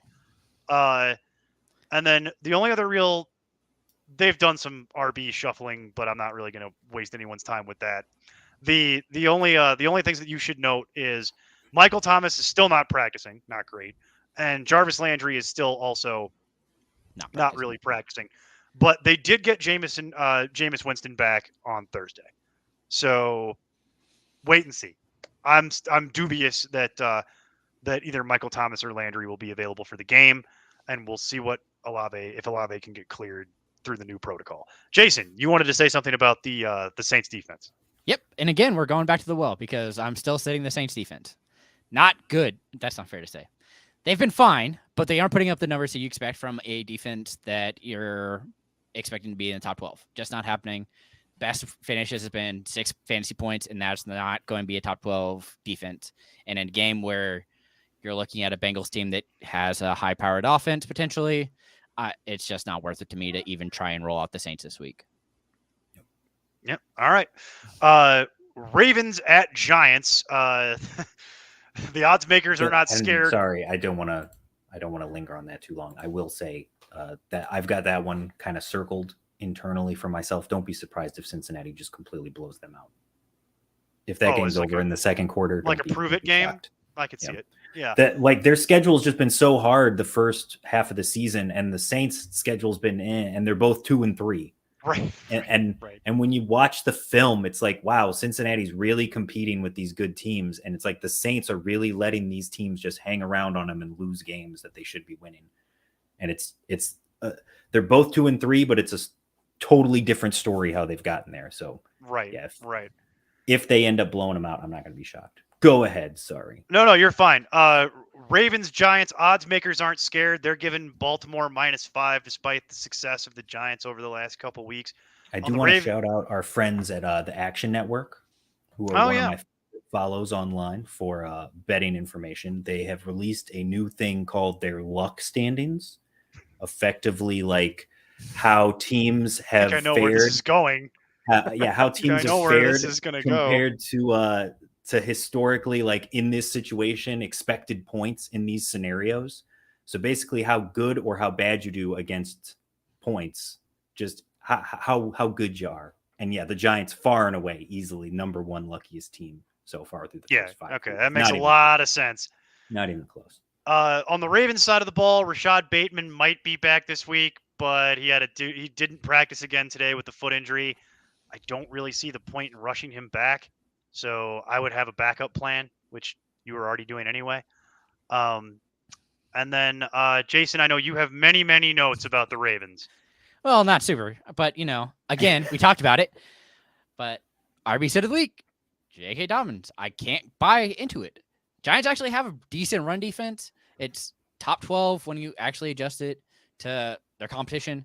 And so I don't. I was gonna say you gotta adjust that, right? Like it counts, okay? Hey, based on the competition, they're top 10. Golly, through clenched teeth and all. But right. He didn't see target last week, which really hurts him. If they would decide to actually use him like they should and have him a full-time back, passing work, really allow that offense to open up.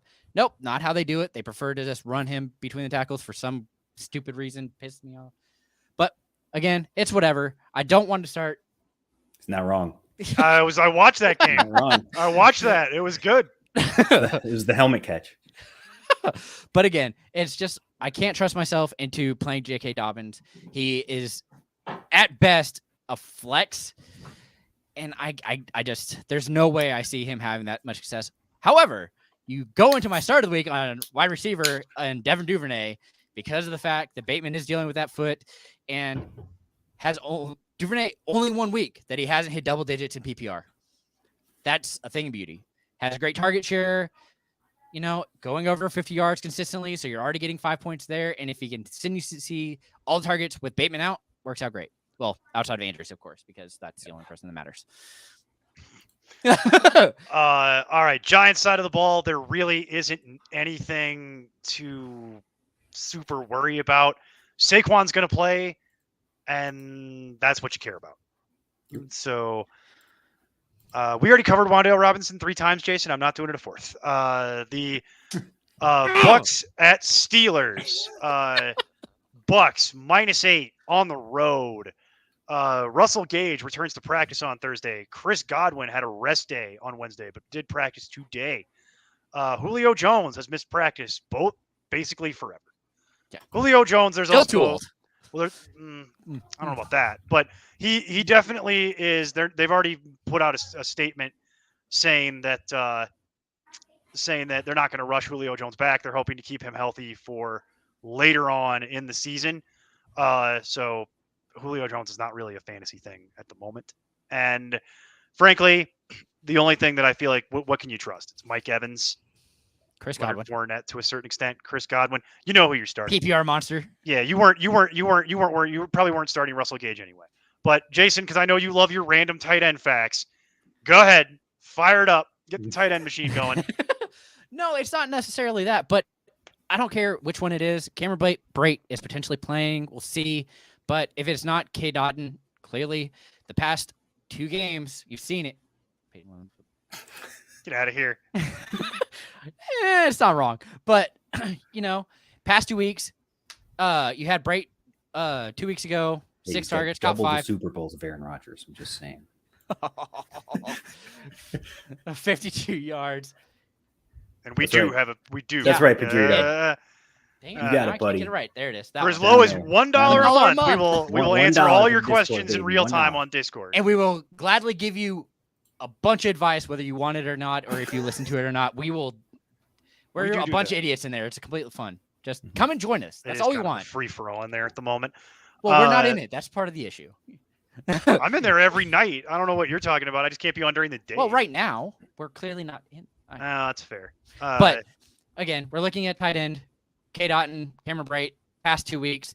Brate 2 weeks ago, 5 targets, out of 6, 52 yards. That's 10.2 points. This past week, K. Dotton. The Bears lost the ball, but I love it. K. Dotton saw 7 targets, got 6 of them, went for 43 yards, another 10.3. I mean, you're looking for double digits in tight end, and I think that moving forward, if Cameron Brate is healthy, that's who you want. But this week, if he's out, K. Dotton is a good replacement. So, breaking news, Terry McLaurin up to 2 for 31. I jokingly, I put in the Discord that I played under on the 38. I'd probably play under on 30. And it's 0-0 with 4 minutes left till halftime. It's looking good. Looking real good. Okay. Yeah, Jason, I don't know if I can go there with you on either of the. I'm not really. 4th down, punt it. There we go. Not right. super. Punters, I personally am not as enthused about the Tampa Bay. I'm not as enthused about the Tampa Bay tight end situation as you are. But I get it because, well, as we referenced, tight end has been that bad. So any port in a storm. I would recommend Hayden Hurst because he's been great whenever T. Higgins isn't out there, and he's still pretty much widely available. As far as the Steelers go, you will have all of your normal Steelers, except for more than likely Pat Freiermuth, who is dealing with his 3rd concussion of the year already, if we're including things that went wrong in the preseason and in camp. That is not good. I find it very hard to believe that he's going to clear the concussion protocol and get out there this weekend for you. He has not been officially ruled out, but if I'm rostering Pat Freiermuth, and I am actually in many leagues, find a backup plan because I don't think he's going to play this week. And we'll move on from that to the worst game of the week. Panthers. Whoa. We're watching it right now. No. Yeah, I was going to say. Worst game of Sunday. Fine. Worst game of Sunday. I forgot how high that particular bar is right now. That bar is really high. Panthers at Rams. The Rams -11 at home. Can't say I disagree. Matt Rule. I don't know. That's pretty high scoring. Right? Yeah, they're even going to score 11 points in the game. Total. Yeah. The Panthers fired Matt Rule this week. Whatever. Baker Mayfield is in a walking boot and dealing with a high ankle sprain. Mocking boot. It is a mocking boot because I want to mock him. It is a mocking boot is what I want. It's what my brain is doing because I want to mock him, but I don't want to mock people for just because they get hurt. It's not his fault. Like PJ Walker'd have to be an improvement, right? Yeah. I would have to believe. They're probably going to start PJ Walker. Some folks are saying Sam Darnold, and I'm like, what year is it? And if Baker can't go, Sam Darnold will be active as the backup. Right. So it'll be PJ Walker starting. And they're saying that it'll be next week if that's going to happen. So it's probably going to be PJ Walker. It doesn't matter. I don't see how this could be much worse than it already was.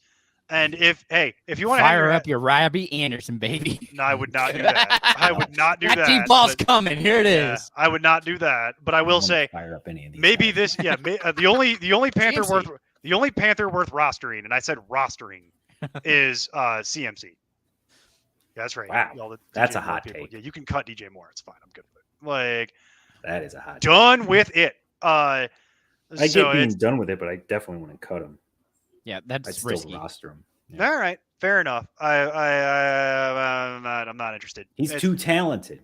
I got to bet on talent, even though the That's team is alright. bad and the pieces around him are bad. They're I not gotta going to bet on You him said in a 1,000 real way. yards. And look, The problem is they're not that's going the to thing him in a too. real We're way. in a situation in Carolina now. How many times have we seen this? They fire the coach, Okay, you beat and me then to they it. come You- back you, that week, You beat me to where I'm going. and all of a sudden the locker room changes, and they're all inspired, like, "Hey, You- we can do it for this guy."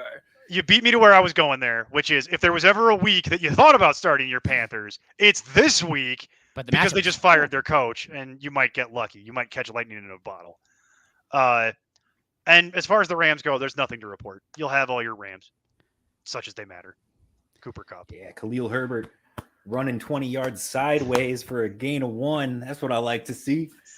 Yeah. Steve only cares about this under, folks. All I You've care lost about him. the under. No, we want the 50. No, now I'm 50 rooting more. for the 2-0 outcome. Oh, I like that That's what too. I'm I like rooting that for. too. I'm Well, rooting somebody for the will. safety.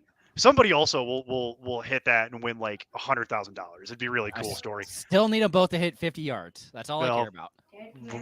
Be the second half for you. Carolina at Seahawks.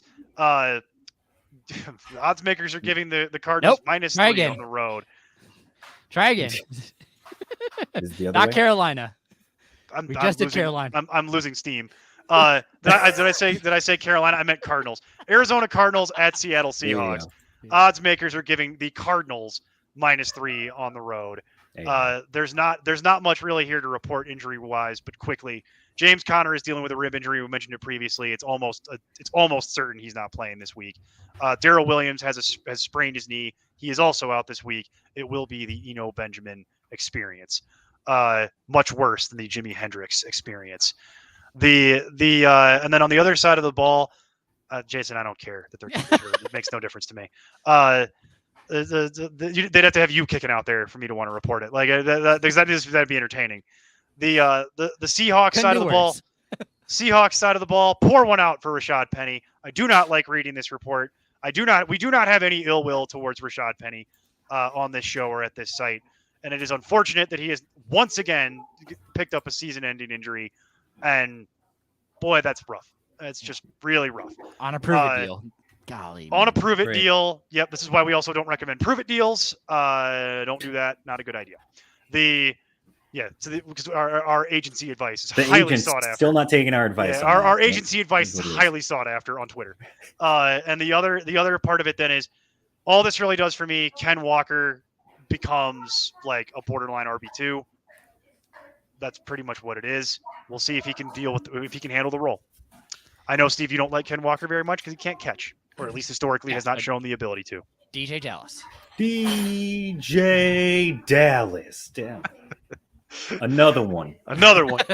All right, any more of that, and we're going to get copyright strikes. So moving on. We're moving on from that at 100 miles an hour.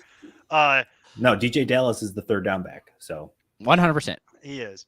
he's going to get more run. Pete loves him some DJ Dallas for no reason whatsoever. Pete loves every running back with a pulse, as we know. I have a So, whole fantasy team devoted to Ken it. Walker's going to get a lot of run. He's going to be like 60-40 split, but that 40 is still going to go to somebody. It's not going to be a huge like workhorse role. And Geno's throwing it well enough that they don't really have to run it a lot. So that's right. And so we got 2 games to go here. The Bills at Chiefs. This is going to be a fun one. Probably. is there analysis? I think it's just start everyone. Nope, there is no move on. analysis. The only thing I'm going to mention is that they're giving Buffalo -2. Cool. And then Isaiah First time McKinnon. ever Mahomes has been a home dog. Yeah, that was an interesting stat that came out this week. And then Isaiah McKenzie has cleared the concussion protocol, practiced fully Wednesday. We'll see how it goes. That's the only note. Okay, so I have a random thought on this. Yeah. Are we still thinking that he's going to split with Shakir here? For the slot role? Yeah. Yeah. Mhm. Okay. I'm probably. throwing that out there to let people kind of temper their expectations a little bit. Yeah. Just because I do think that it is going to be more of a split than people are expecting it to be, because that's Yeah. kind of what they want to do. And just Right. remember, For some Gabe Davis flex. He's part of the home run crew. So Mm. like, it's 2 catches, for 150 yards and 2 touchdowns. That's basically what it is. No, it's what it is. It's total boomer or bust or no territory. catches Or for a nothing. 0 in your flex spot. Yeah, you get a 40 or you get a 0. Yeah. Your call. It's Tyreek. Like- Tyreek Hill too, but It's a young Tyler Tyreek. Lockett. It's young Tyreek. Very young Lockett. Tyreek. Yeah. Cowboys at Eagles. A game that might actually, against all odds, be fun for the first time in 5 years. The Eagles. I don't know about 5 years, but since 2016. How many years has that been? 3 years, 2 years, 3 years. 2016 would be 6 years ago. Yeah, the last time I remember it being fun was 2016. So well, they there were might just have been an competing outlier for the in there. division like 2 years ago. It wasn't fun. It wasn't fun. Fine. It wasn't fun. Whatever. Yeah, if It you want to was argue with me amazing. about semantics, that's my answer. Whatever. All Yeah. right. Eagles -5. Cooper Rush is going to be starting again. We had that question in the chat 5-0 tonight. as a starter He and is against the 5-0. spread. He is. Never. It is failed to one of the cover. most unlikely things possible, but all of those are facts. And the only real note Mahomes. here, Those are the guys. the only real note for this game is that Dalton Schultz re-aggravated the strained PCL that he's been dealing with. He might be able to play Sunday. I'll be honest with you. Not playing him for even place. Makes me very nervous. Fantasy all of still that. not starting him. Yeah, don't really want to deal with that headache.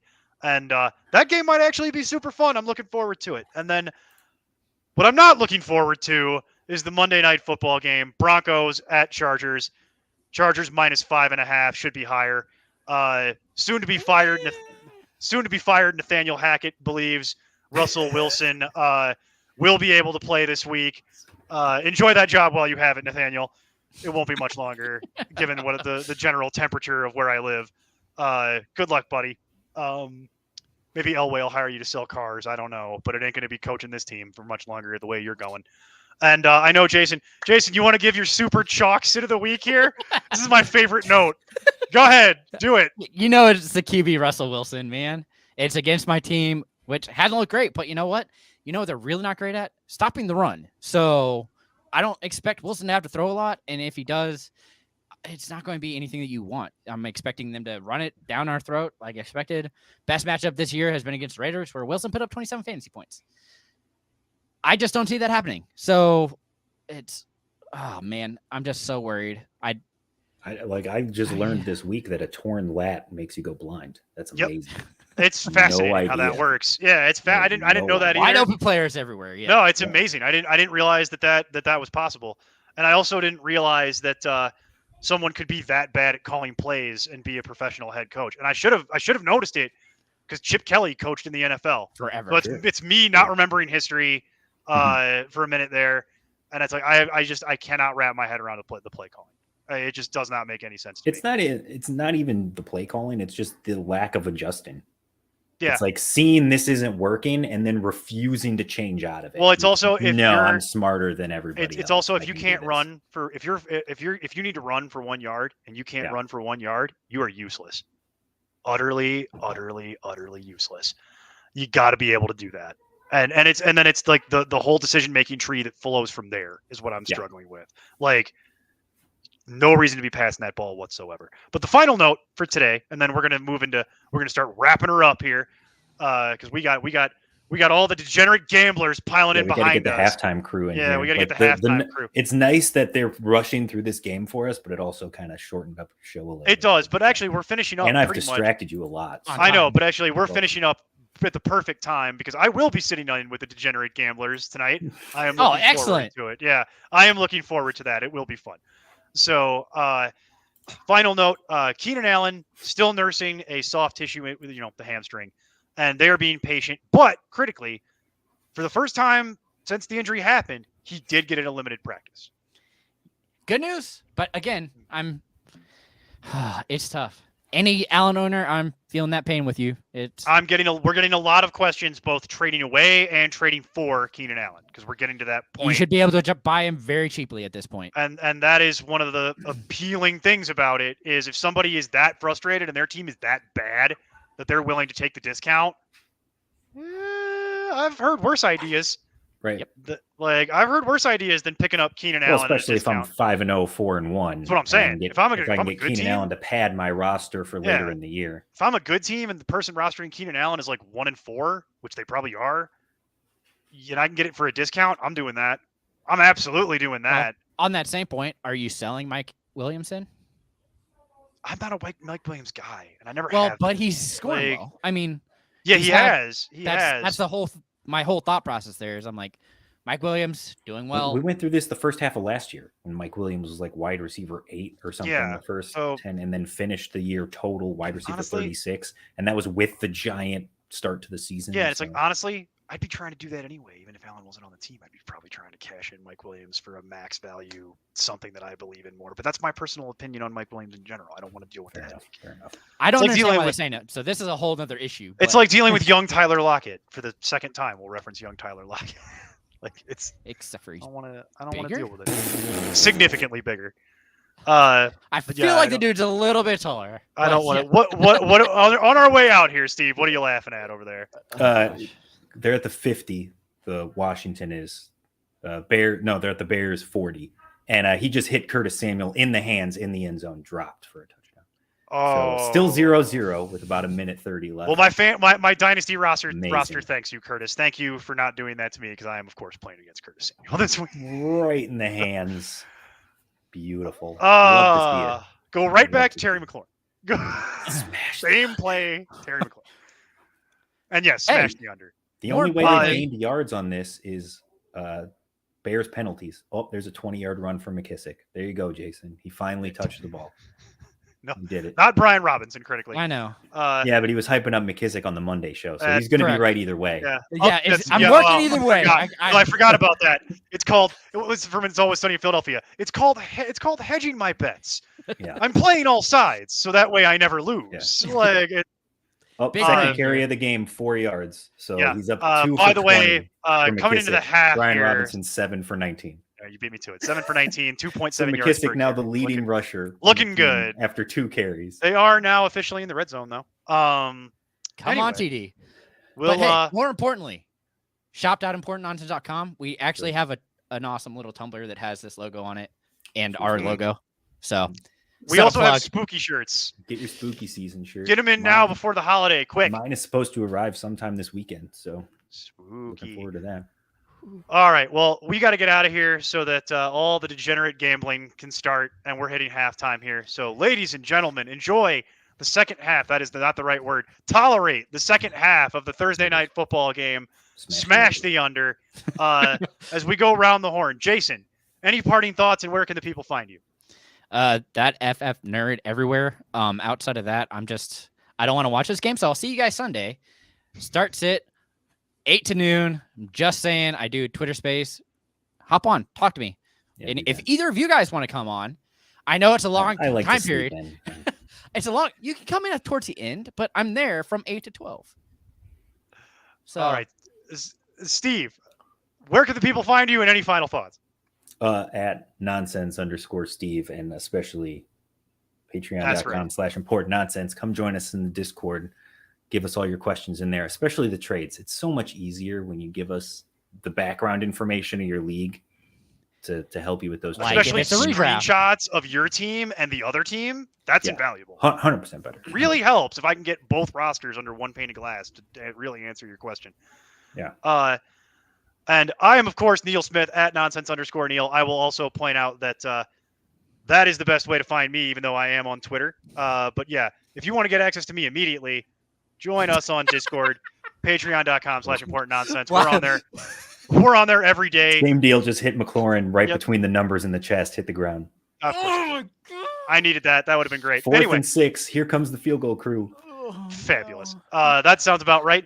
But again, if you want instant access to us, patreon.com/important nonsense. For as little as $1 a month, you can come on and get on our Discord and bother us all day long with questions, and we'll be happy to answer them. That way you don't have to wait till Thursday. Or And Sunday. since Steve didn't say it, smash the under. And with that, good luck, everybody. Get your questions into us on our way to Sunday. And with that, keep up the nonsense.